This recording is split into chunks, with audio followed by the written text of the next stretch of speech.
Hello दोस्तों, स्वागत है आपका आर क्लासेस 98 पे। जैसा कि आप लोग देख रहे हैं कि आज हम लोग बात करेंगे समास के बारे में। नागपुरी में समास के बारे में आज हम लोग डिस्कस करेंगे। ठीक है। यदि आप झारखंड के किसी भी एग्ज़ाम्स की तैयारी कर रहे हैं, जैसे जैसे सीजीएल हो गया या फिर एक्साइज कांस्टेबल हो गया, ठीक है, या फिर कोई और भी मतलब एग्ज़ाम जैसा कि जेटेट हो गया, ठीक है, तो इस तरह के एग्ज़ाम जितने भी झारखंड में होते हैं, ठीक है, और जिसमें नागपुरी में मतलब व्याकरण पूछा जाता है, ठीक है, तो व्याकरण जिसमें पूछा जाता है तो उसके लिए यह वीडियो काफ़ी महत्वपूर्ण हो जाता है। ठीक है। तो आज हम लोग बात करेंगे समास के बारे में। समास क्या है, इसके कितने भेद होते हैं। यदि हम भेद की बात करें इसका, तो इसके भेद के बारे में तो बहुत सारे ऐसे राइटर हैं जो कि कोई 6 बताया है, कोई 7 बताया है, कोई 8 भी बताया है।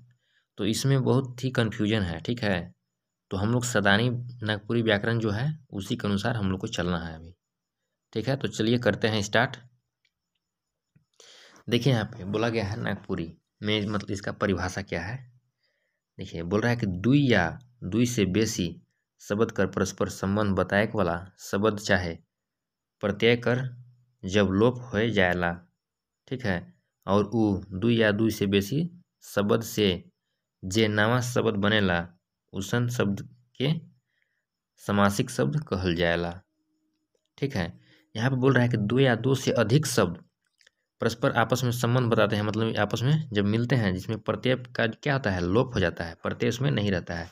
ठीक है। बिना प्रत्यय के दो शब्द यदि आपस में जब जुड़ते हैं, ठीक है, दो शब्द के जुड़ने से जो एक मतलब नया शब्द बनता है, ठीक है, तो उसे हम लोग क्या कहते हैं, समास कहते हैं। ठीक है। फिर बोल रहा है कि और ओहे दुई या दुई से बेसी शब्द मन कर संयोग से बनल शब्द के समास कहल जाएला। और वही दो या दो से अधिक शब्द के मेल से या संयोग से बना हुआ शब्द को हम लोग क्या कहते हैं, समास कहते हैं। ठीक है। चलिए देखते हैं इसका एक और परिभाषा है, क्या है आइए देखते हैं। अब यहाँ देखिए बोल रहा है दुई या दुई से बेसी शब्द कर मेल से जे नवा शब्द बने लब के समास कहल जाएला। वही बोला गया है कि दो या दो से अधिक शब्द के मेल से जो नया शब्द बनता है उसे हम लोग क्या कहते हैं, समास कहते हैं। फिर बोल रहा है कि नागपुरी में समासिक शब्द कर वगैरह चलन नख है, मतलब जो समासिक शब्द है ना उसका ज़्यादा इसमें प्रचलन नहीं है। संग है ईसन शब्दों मन वगैरह नहीं भेटाए, मतलब इस तरह का शब्द भी है क्या, ज़्यादा नहीं भेटाता है नागपुरी में। ठीक है। अब देखिए कि यहाँ पे बोला गया है कि तेव नागपुरी में आधुनिकता चाहे और दोसर दोसर प्रभाव से ईसन शब्द मन कर प्रयोग होवेला। ठीक है। मतलब आधुनिकता में इसका क्या होता है, दूसरी तरह से इसका प्रयोग होता है।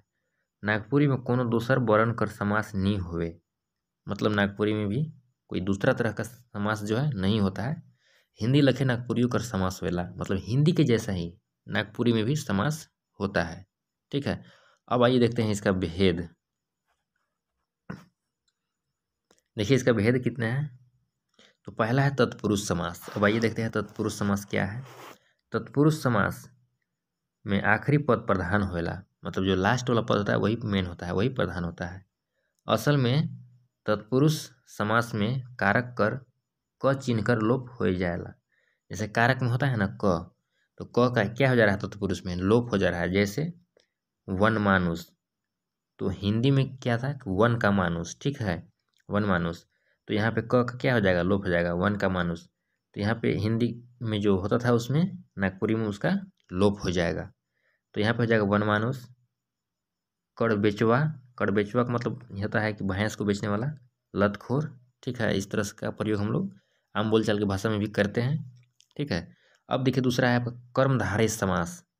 कर्मधारय का मतलब क्या है ये देखते हैं। जेकर से पहले, जेकर में पहिल शब्द विशेषण होवे उके कर्मधारय समास कहल जाला।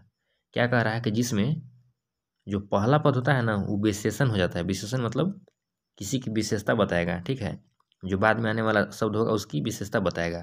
ठीक है। आइए देखते हैं इसका एग्जाम्पल। जैसे बोल रहा है घोड़मुहा, यानी कि मुंह तो है लेकिन कैसा है, घोड़ा के जैसा है। ललमटिया, तो ललमटिया यानी कि माटी तो है लेकिन कैसा है, लाल है, इसलिए ललमटिया इसमें कहा गया है। पीसल हरदी, यानी कि हरदी तो है लेकिन विशेषता उसका बता रहा है, कैसा हरदी है, पिसा हुआ हरदी है। तो कर्मधारय कहने का मतलब है कि पहला पद क्या हो जाएगा, प्रधान होगा और साथ ही साथ विशेषण भी होगा। ठीक है, उसके बाद नेक्स्ट एग्जाम्पल है गुड़ चाउर, गुड़ा चाउर। चाउर तो है लेकिन कैसा है, गुड़ा है। अब जो गांव देहात में रहते होंगे वही बता पाएंगे कि गुड़ा चाउर क्या होता है। ठीक है, जिससे जहाँ तक मेरा जानकारी है, तो जैसे चावल को हम लोग कुछ बनाने के लिए जब चावल को पीसते हैं, ठीक है, या फिर कूटते हैं, तो उसे क्या बोलते हैं, मतलब महीन करते हैं तो उसको बोलते हैं गुड़ा। ठीक है, अब आइए देखते हैं नेक्स्ट है आपका द्विगु समास। देखिए लैंग्वेज में मत जाइएगा, क्योंकि हम लोग को जो चैप्टर में दिया गया है उसको समझना है, लैंग्वेज से हम लोग ज़्यादा प्रभावित नहीं होइएगा।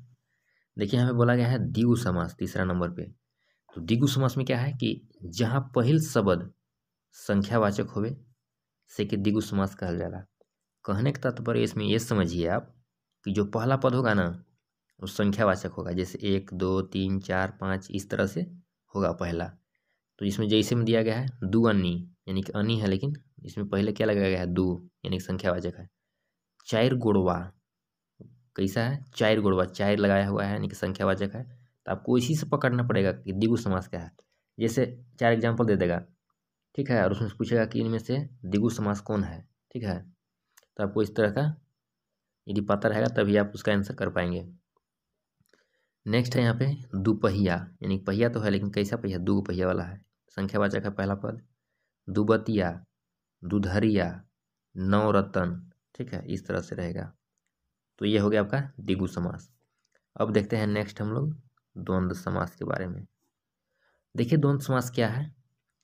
द्वंद्व समास का मायने है जोड़ा। द्वंद्व मतलब जोड़ा, ठीक है, जिकर दुयो पद संज्ञा होवे, मतलब दोनों पद क्या होगा, संज्ञा होगा, और बीच कर संयोग लोप होवे, बीच कर संयोजक लोप होवे, मतलब संयोजक जो ऐसे रहता है ना इस तरह से संयोजक का चिन्ह दिखा रहा है। ठीक है, तो क्या बोल रहा है कि और बीच कर संयोजक लोप होवे उके द्वंद्व समास कहेना। ठीक है, जैसे हम देखिए माय बाप, तो इसमें देखिए संयोजक चिन्ह से जुड़ा हुआ है, बाप बेटी, भाई बहन, छोड़ा छोड़ी, बेटी दामाद। तो जहाँ भी आपको इस तरह का शब्द मतलब लिखा हुआ मिल गया तो आपको समझ जाना है कि ये क्या है, द्वंद्व समास है। ठीक है, अब आइए देखते हैं हम लोग अव्ययी भाव समास। ठीक है, अव्ययी भाव समास में क्या है कि अव्यय कर जोग से जोन शब्द बनेला उके अव्ययी भाव समास कहल जाला। अव्यय कर संयोग से, ठीक है, अव्यय जैसा कि हम लोग प्रीवियस वीडियो में देख चुके हैं। यदि आप नहीं देखे हैं तो डिस्क्रिप्शन में उसका लिंक दिया गया है, आप जाइए वहाँ से फटाक से जा करके उसको देख लीजिए। ठीक है, क्योंकि अव्यय यदि नहीं समझ में आएगा तो आपको पता ही नहीं चलेगा कि क्या कह रहा है क्या नहीं कह रहा है। ठीक है, अब देखिए इसका एग्जाम्पल क्या है कि कौन खने, कौन बटे, उ लाइल या हर घड़ी। ठीक है, तो इस तरह से आप देखें भी अब यही भाव समास को। अब आइए नेक्स्ट देखते हैं नई समास। ठीक है, नई समास में क्या दिया गया है कि जोन समासिक शब्द कर पहिल अंश से नकारात्मक भाव प्रकट होएला उके नई समास कहल जाला। क्या कह रहा है कि जोन समास से जो पहला अंश होता है ना वो नकारात्मक भाव प्रकट देता है, आपको नकारात्मक भाव प्रकट करता है। ठीक है, जैसे में देखिए बेलूरा, तो बेलूरा है आपको नकारात्मक है। अनसुन, ये आपका नकारात्मक ऐसे ही दे रहा है, अ लगा दिया है यहाँ पे अन। अनजान, ठीक है, मतलब एक जाना पहचाना हुआ रहता है। ठीक है, एक जो नहीं जाना पहचाना हुआ रहता है उसका बोलते हैं अनजान है, तो नेगेटिव सेंस दे रहा है अ लगा करके। अनसंहार, यहाँ पे नेगेटिव सेंस दे रहा है, यानी कि पहला जो अंश होगा वो नेगेटिव सेंस देगा आपको। देखिए यहाँ पे अनहोनी, ठीक है, अनहोनी यानी कि अन लगा दिया इसमें, इसमें भी अन लगाया है, इसमें भी अन लगाया है, तो आप देख सकते हैं। ठीक है, तो नई समास में जो पहला अंश होगा वो क्या होगा, नेगेटिव होगा, नकारात्मक होगा। नकारात्मक मतलब अर्थ आपको प्रकट करेगा। ठीक है, अब देखते हैं अगला बहुब्रीहि समास। देखिए बहुब्रीहि समास में क्या कर रहा है कि समास में आवल पद के छोड़ के जब दोसर कोनो दोसर पदार्थ कर प्रधानता होवे तो उके बहुब्रीहि समास कहेना।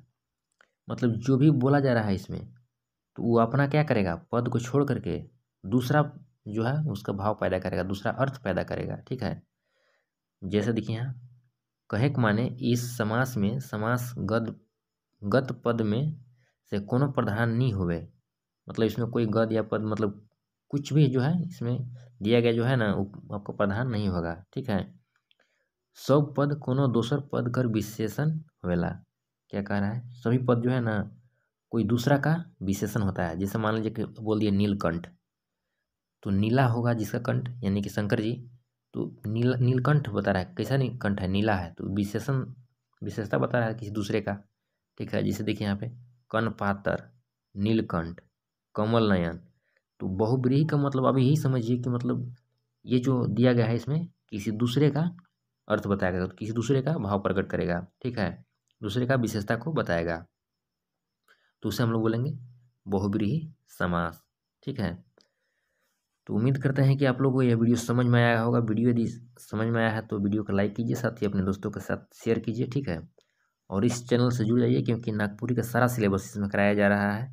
अभी जैसे कि आप देख रहे हैं कि फ़िलहाल में भी एक्साइज कांस्टेबल का अभी वैकेंसी आ चुका है, तो उसमें भी आपको ग्रामर पढ़ना है। ठीक है, और देखिए उसमें क्या क्या पढ़ना है आपको बता दे रहे हैं। ग्रामर सेक्शन तो पढ़ना ही है, उसमें आपको नागपुरी लोक साहित्य पढ़ना है। ठीक है, और मंजर भाग 2 पढ़ना है। क्या पढ़ना है, मंजर भाग 2 पढ़ना है। ठीक है, और JCCGL जो है उसके लिए तो यह इम्पोर्टेंट है ही। ठीक है, तो मिलते हैं अगले वीडियो में, तब तक के लिए जय हिंद।